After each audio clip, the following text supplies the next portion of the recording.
Hello, I welcome you to a discussion on the topic Basic Understanding of Health and Religion. At the very outset, it is important to discuss briefly about the different sections that this module encompasses. Health and religion are the two of the most significant dimensions of our life. Studies have shown that these two aspects, namely religion and health, are connected to each other. Particularly speaking, religion has a major impact on the healthy lifestyle of an individual. Coming back to this module, I would now like to state the different segments into which it has been divided. To begin with, at first, we have a set of objectives on which the study is based. Second, I will be deliberating upon the different definitions of health, the dimensions of health as given by Peter Morrall, and the concept of whole person as propounded by Cockerham. So, the first two sections exclusively covered the aspect of health. From the third section onwards, the emphasis is given on religion. It includes the definition of religion, the substantive and functional definitions of religion, the perspectives on religion as given by Marx, Durkheim and Weber, and the important works on religion. Moving on, in the fourth section, the characteristics of religion have been listed. In the fifth section, the aspects of religion have been discussed. And in the sixth, religion has been looked at from such perspectives as anthropological, psychological and sociological. Proceeding further, in the seventh section, a disclosure about the understanding of health from the divine perspective has been reviewed. In the eighth segment, the relation between these two aspects, namely health and religion, have been discussed, focusing first on different theorists' viewpoints on this topic, second on the sociology of religion and epidemiology, and third on public health and religion. Suffice it to say, the entire module is rounded up with a conclusion. Thus, this is an outline of the entire module under discussion.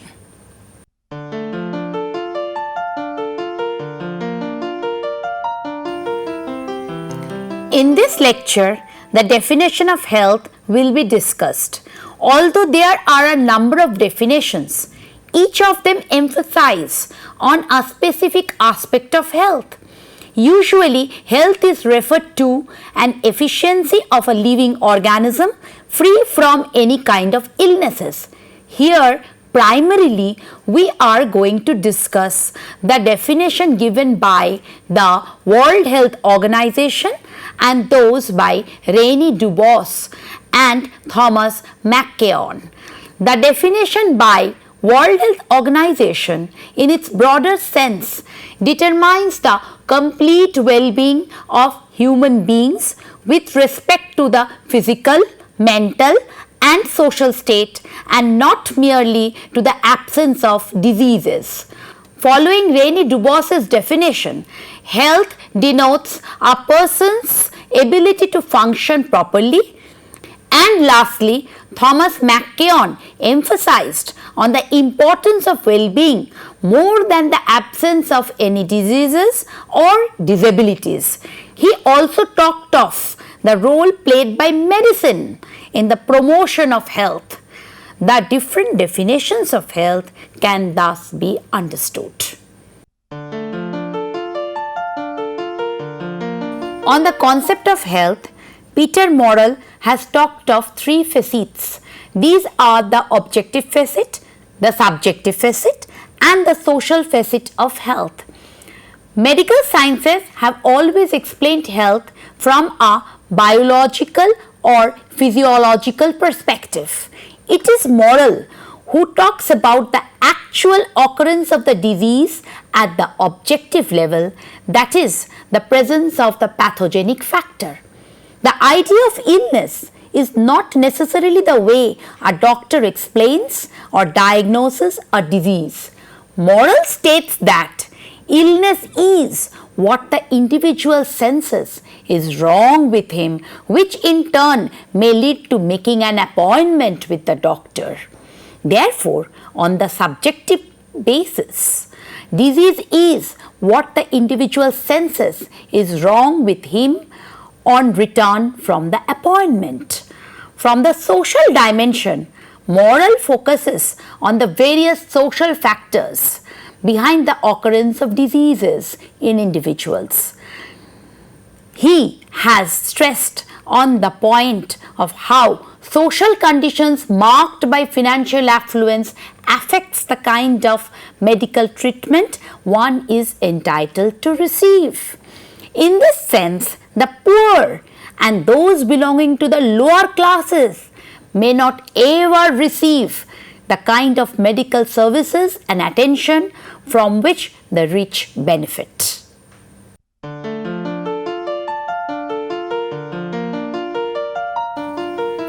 Although the case of any illness broadly narrows down to the presence of a disease, Cockerham has attributed some more causes behind it. According to him, causes of illness can be psychological and social too.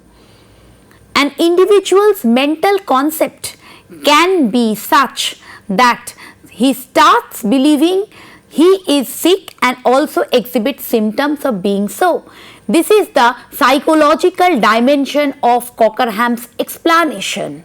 The social causes can be cited when, for example, people living in unhealthy and unhygienic environments are more prone to contracting harmful diseases than those who reside in more desirable locations.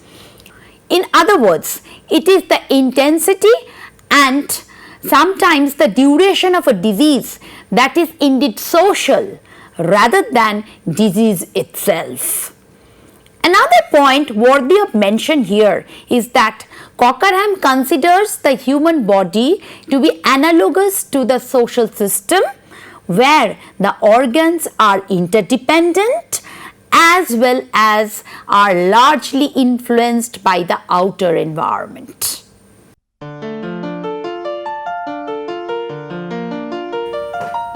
In defining religion, sociologists have made a distinction between the substantive definition of religion and the functional definition of religion.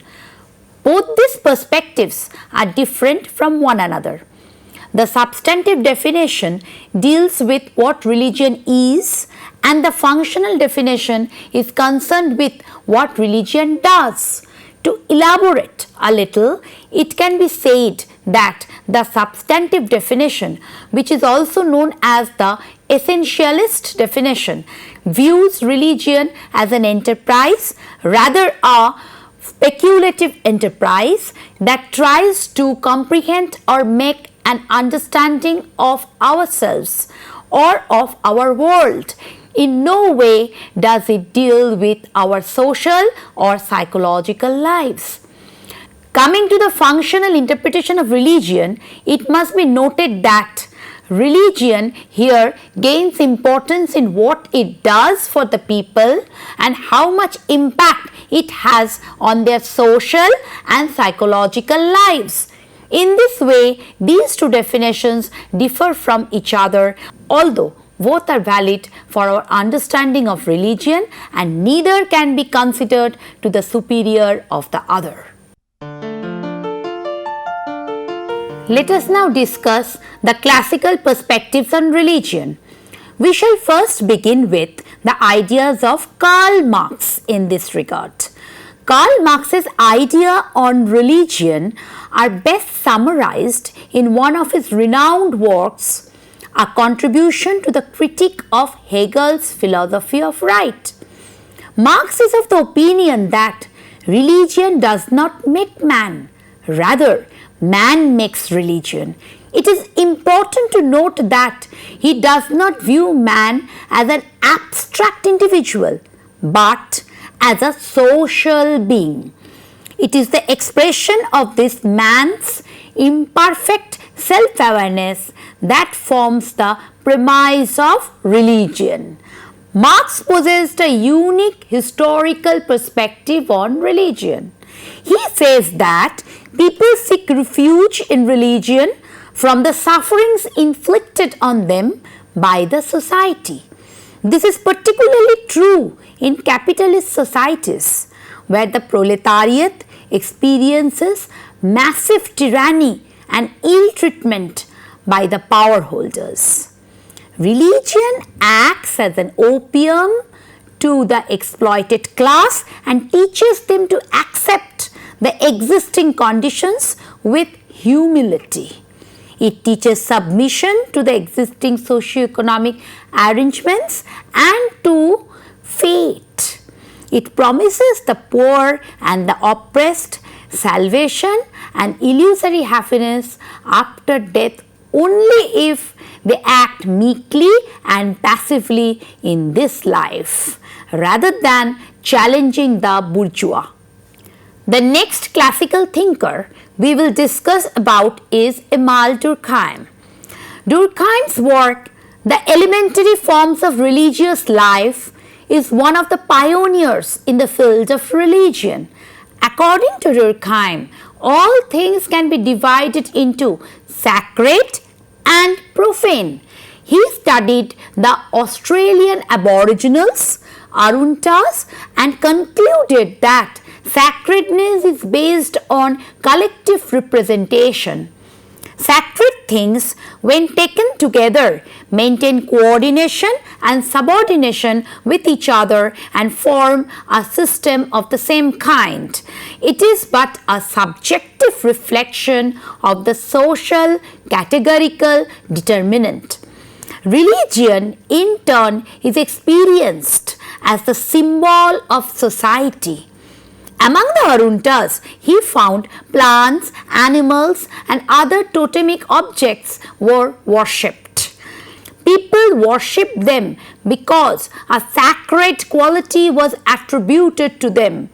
Although these were objects, they were symbols of reality unseen. Therefore, the idea of religion stems from the society itself, and God here is personified by such people. Third, according to Weber, religion and economy are interdependent, and each of them is influenced by a series of other conditions. Weber's concept of religion is more ethical rather than theological. Weber talks about the economic ethics of religion to find the influence of religion on economic life. By this, he means the totality of the practical forms of conduct which any particular religion demands of its members.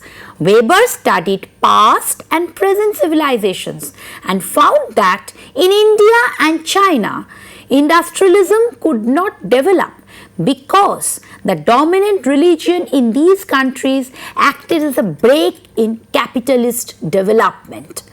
But when he studied European nations, he found that the northern European countries, and particularly the Protestant ones, reached the highest level of capitalist and industrial development.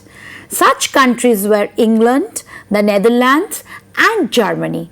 He later concluded that the ideas of Protestantism, particularly of the Puritanal sects of Calvinism, had the necessary spark for capitalism to emerge and develop. This is because Protestant ideas consisted in the dignity of honest labor, honest money making, etc. The people who adhered to such beliefs became the first entrepreneurs of capitalist enterprises. We now come to discuss some of the important works on religion. One of the best known works in the fields of both anthropology and sociology is the book by Sir James Frazer known as Golden Bough. What Frazer pointed is that All civilizations pass through three stages of development. The first stage is the stage where one believes in magic. The second stage is organized religion, which Fraser said is a civilized offspring of the first stage. And lastly, the third stage, stemming from the second, is one's faith in the powers of science. To put in short, primitive magician became the tribal priest or the medicine man. He acted as an intermediary between the two worlds, that is, the natural and the supernatural world. He could also cure illnesses using magical powers. In addition, he could also foretell future and control spiritual forces. Then, as civilizations developed, this role was acquired by the sacred king. So, the king became divine, and almost all of the myths of ancient civilizations were attributed to his rule. The book Totem and Taboo is another famous work on religion by the psychoanalyst Sigmund Freud. We all are aware of what a totem is. A totem may be a sacred animal elected by a particular tribe or clan.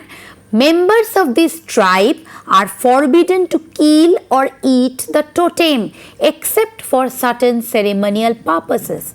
Also, members are forbidden to have sexual relations with one another.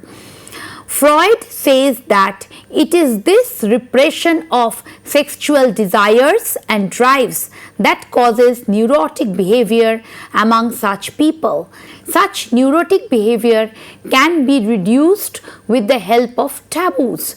Taboos, as we know, are those desires within individuals that must be restrained. People fear the harmful effects of any wrongdoing, and hence they develop a strong aversion to the desires that generate taboo.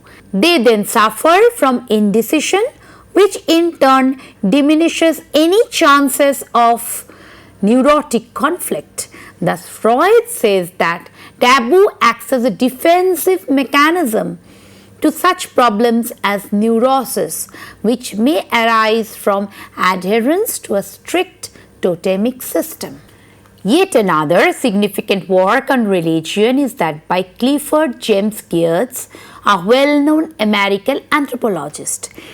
In his major work, The Interpretation of Cultures, Geertz has viewed religion as a system of symbols which acts to establish powerful, pervasive and long-lasting moods and motivations in men. It is important to note that Geertz is mostly remembered for his work in this area and its influence on symbolic anthropology.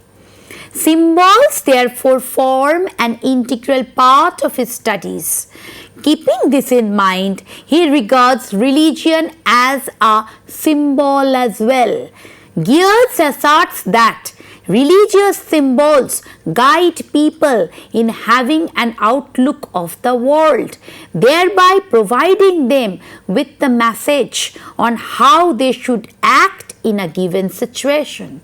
These symbols or religion in general can never erase the pain and sorrows people are inflicted with, but it can certainly give them the strength to accept and encounter them. Citing the example of the Holy Cross, the religious symbol among the Christians, Geertz puts that members of this community considers the cross to be sacred since it provides them with the power, the motivation and the strength to confront the obstacles in life, if any. Thus, according to Geertz, in this way, religion casts a propitious influence on men.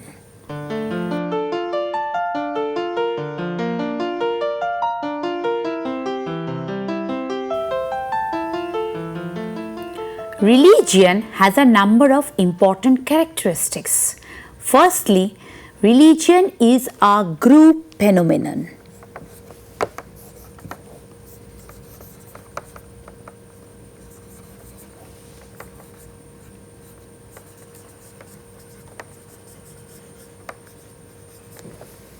Secondly, religion is a body of beliefs.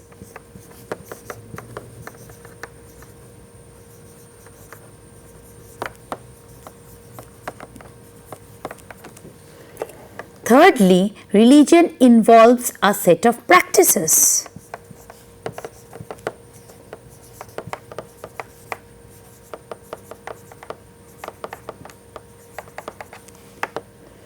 Fourthly, religion involves moral prescriptions.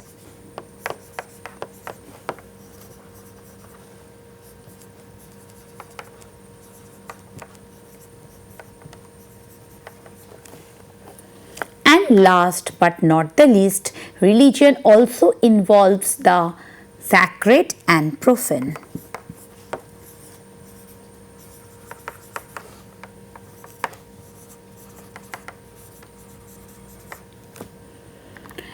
These 5 points are actually the conceptualizations of Ronald Johnstone. Further elaboration of each of these characteristics are given in his work Religion in Society.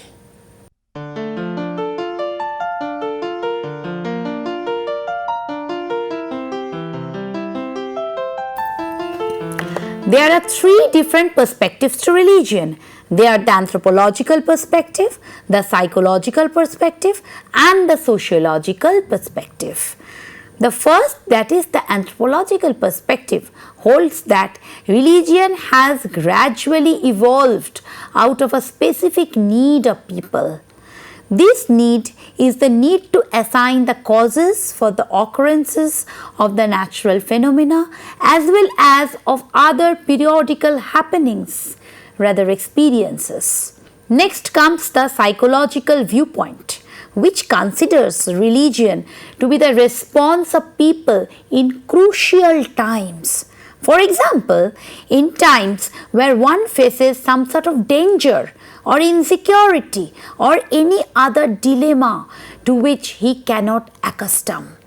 In such times, religion helps in the maintenance of one's emotional stability. Lastly comes the sociological explanation. This perspective is majorly concerned with how religious institutions are related to the wider society, how the members of a society are connected to one another through religion, and how religion brings comfort or solace to its members, thereby binding them together. With this, an outline on the 3 perspectives of religion can thus be summed up. We shall now deliberate upon the various divine perspectives to health. The Jewish perspective is the one with which we commence this portion. The dietary laws of Judaism are important steps towards good health. Also known as the kashrut laws, the dietary laws have divided food into 2 divisions, the treif or tone food which are not to be consumed and the kosher food which are fit for consumption. One can name barley, wheat, poultry and meat obtained by the kosher way of slaughter as kosher food, but consuming amphibians, reptiles, meat obtained in a non-kosher way as treif food.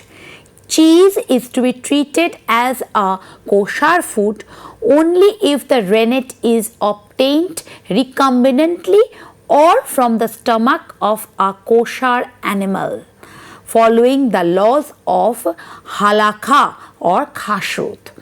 Also, a Jew cannot cook milk and poultry together. In fact, utensils to cook these 2 items must be different at all times. Male circumcision in this religion is necessary as it is believed to prevent risks of genital cancer as well as other sexually transmitted diseases. Women during the menstrual period are kept separated due to ritual impurity, also known as nidha, so that it ensures abstinence from sexual intercourse and in turn ensures a proper sexual health.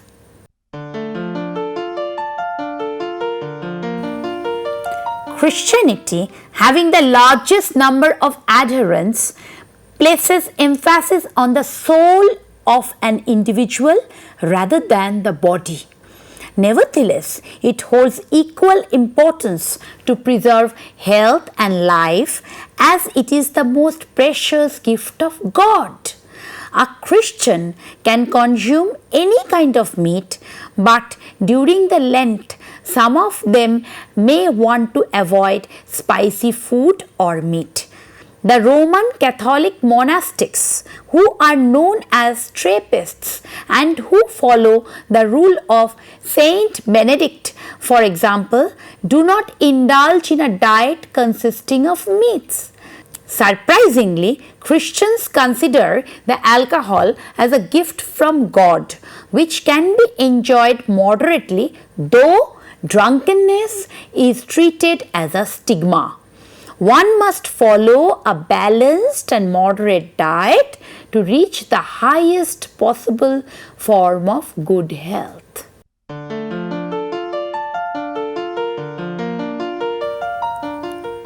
Islam is the second largest religion in the world, with its principles stemming from the teachings of Prophet Muhammad. Islamic faith places utmost importance on hygiene in the form of ghusl or ablution, a ritual that must be performed to ensure body cleanliness, as it believes that a clean body is more able to reach Allah, the Almighty. Speaking of the Islamic diet, there is a stark distinction between foods that can be consumed called halal and those that can't are known as haram. For example, meat obtained in a halal way is fit for consumption, whereas alcohol is categorized as haram. Islamic adherents are known to fast during Ramadan and other festivals. Fasting is known to have proven medical benefits like detoxifying the body and giving the digestive tract a chance to relax. Also, male circumcision in Islam ensures better hygiene in its adherents. Apart from these, Islam also promotes physical activities and a balanced diet and considers laziness and gluttony to be the root causes of all diseases.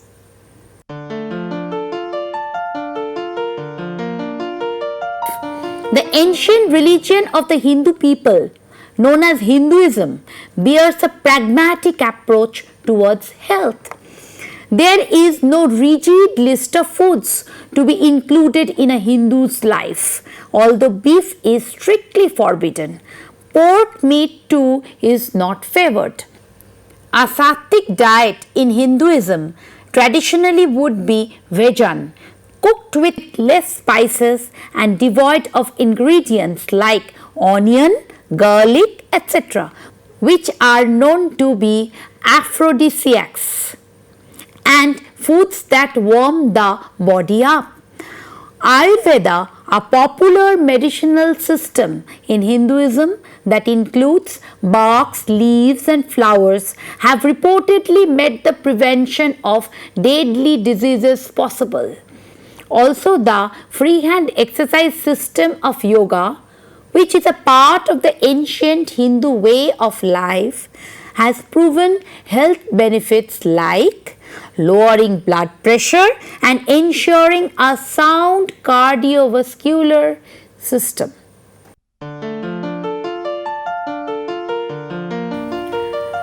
The origin of Jainism is indeed obscure, but it can be dated back to the 5th century BCE when Mahavira and his teachings largely influenced a group of people. The Jain way of preserving health is complex. A true Jain must never kill any organism for food, follows a strict vegetarian diet, drinks only meticulously filtered water, and never consumes alcohol and other fermented food products. He is not even allowed to cook at night or to consume tubers. He doesn't consume milk, any dairy products or honey, as it is believed that these are the only source of nutrition to the concerned animal, and hence consuming them would be violence against them.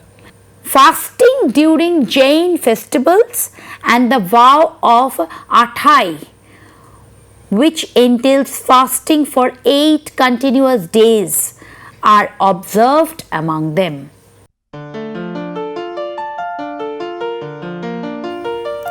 Buddhism is based on the teachings of a Hindu prince, Siddhartha Gautama, who was born in Lumbini, Nepal. Practice of Buddhism differs across time and space. Some of its adherents hold that any food obtained by killing, stealing, sexual misconduct, lying, and partaking of intoxicants is not to be consumed.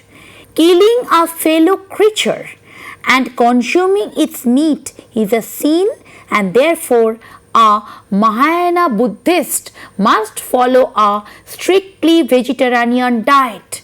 The followers of the Theravada school, however, place no such restrictions on flesh eating. One must also avoid aphrodisiacs and intoxicants and never indulge in sexual or social misconduct.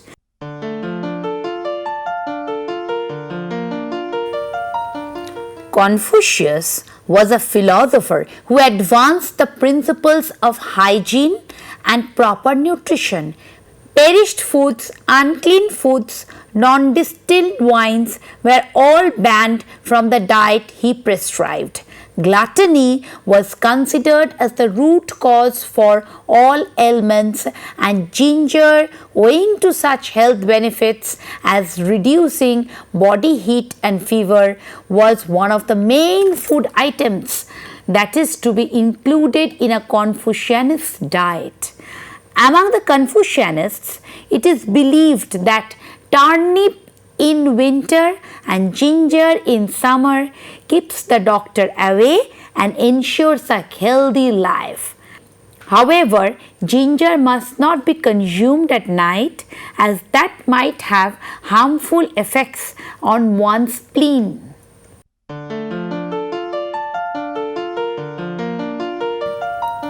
Talking of the relation between religion and health, let us first state that this particular field has interested many researchers in carrying out their explorations. Different theorists have put forward different views on this topic. To name a few of them, Kaplan, Benson, Adler, Koenig and Levin comes to mind instantly. Let us now consider these theorists individually to understand their views on this area. Kaplan opines that religion has a great influence on the socio-cultural life of people. He particularly spoke of the elderly and their association with religion and its institutions. Next, there is Benson, who notes the importance of praying as a form of religious belief. He says that when people are troubled with health disorders which make them lose their faith in the beauty of life, religion acts as a guiding light. Religion has the power to change the thinking process of an individual, and this is what the next theorist Adler believes.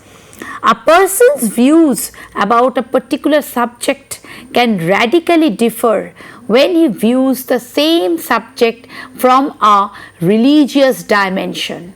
Talking of patience, let us next move on to Professor Koenig's views on health and religion.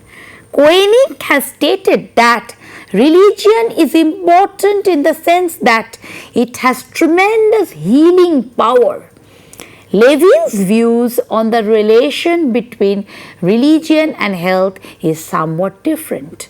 He says that the more emotionally distressed people become, the more they turn to religion and its powers, because religion acts as a support system and soothes people who are in need of an emotional backup.